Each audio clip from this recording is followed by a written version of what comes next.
കല്ലൂർ കരടിമലക്കുണ്ടിൽ മാരിയമ്മൻ കോവിലിൽ നടന്നുവന്ന പ്രതിഷ്ഠാ ദിനവും മാരിയമ്മൻ പൂജാ മഹോത്സവവും സമാപിച്ചു. 3 നാളുകളിലായി നടന്ന പരിപാടികളിൽ ആയിരക്കണക്കിന് ഭക്തർ പങ്കെടുത്തു. ക്ഷേത്രതന്ത്രി പുതുമന ഹരിശങ്കർ നമ്പൂതിരിയുടെ കാർമ്മികത്വത്തിലാണ് പരിപാടികൾ നടന്നത്.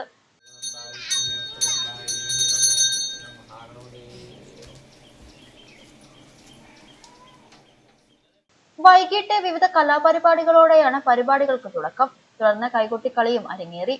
വെള്ളിയാഴ്ച രാവിലെ ഗണപതി ഹോമം, 7:30 വിളക്കുപൂജ, തുടർന്ന് കലശപൂജ, കലശാഭിഷേകം, ഉച്ചപൂജ, അന്നദാനം എന്നിവയും നടന്നു. വൈകിട്ട് 3 പഴങ്ങോട്ട് അയ്യപ്പക്ഷേത്ര പരിസരത്തു നിന്നും കുംഭം നിറയ്ക്കാൻ പുറപ്പെട്ടു. രാത്രി 10 മണിയോടെ താലപ്പൊലിയുടെയും ചെണ്ടമേളം, വെളിച്ചപ്പാട്, പൂച്ചട്ടി എന്നിവയുടെ അകമ്പടിയോടെ കുംഭം നിറച്ച് ക്ഷേത്ര സന്നിധിയിലെത്തി. തുടർന്ന് അന്നദാനത്തിന് ശേഷം ശ്രീ മാരിയമ്മൻ ചരിതം, ഉടുക്കുപാട്ട്, പച്ചപൂജ എന്നിവയും നടന്നു. ശനിയാഴ്ച പുലർച്ചെ മാവുവിളക്ക് പൂജ, അന്നപൂജ, തുടർന്ന് കുംഭനിമജ്ജനം, മരുതവീരൻ, കറുപ്പുസ്വാമിക്കുള്ള മധ്യമപൂജ, കാവെടുക്കൽ, വെച്ചുപൂജ, ഗുരുതിപൂജ, അന്നദാനം എന്നിവയോടെ സമാപനമായി. ശ്രീ മാരിയമ്മൻ കോവിൽ കരടിമലക്കുണ്ടിൽ പ്രതിഷ്ഠാ ദിനവും കുംഭാഭിഷേകവും നടത്തുകയാണ്. അതിൻ്റെ ഭാഗമായി 6 നൂറ്റാണ്ടുകൾക്ക് മുമ്പുള്ള നടത്തി വന്നിരുന്ന ഒരു ഉത്സവമായിരുന്നു.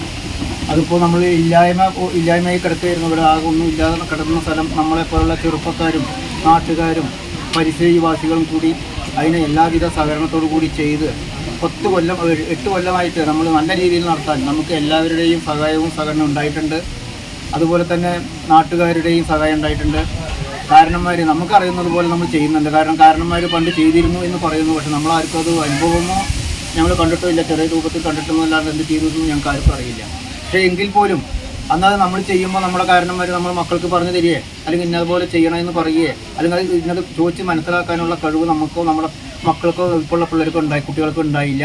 അതൊരു പോരായ്മയായിട്ട് തന്നെ കണ്ടുകൊണ്ട് ഇപ്പോൾ ഒരു 8 വർഷമായിട്ട് നല്ല രീതിയിൽ എല്ലാവർക്കും സന്തോഷമാകുന്ന രൂപത്തിൽ ചെയ്യാൻ നമുക്ക് സാധിച്ചിട്ടുണ്ട്.